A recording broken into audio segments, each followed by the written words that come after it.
नमस्ते दोस्तों, मेरा नाम रंजीत कुमार है और लोग मुझे प्यार से आरके नहीं बुलाते। उसी बात का तो दुख है। मेरा भी बचपन से सपना था कि लोग मुझे आरके आरके बुलाएं, एसआरके की तरह।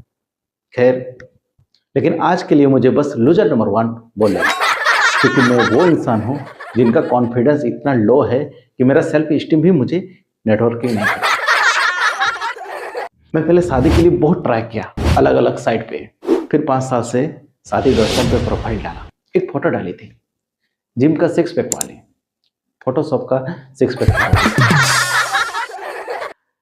बायो में लिखा handsome, smart, funny, caring boy.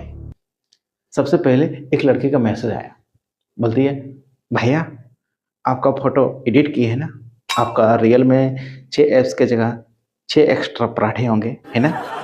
मैंने कहा, अरे बहन, दिल पे क्यों ले रही है। पर सही कहा था उसने।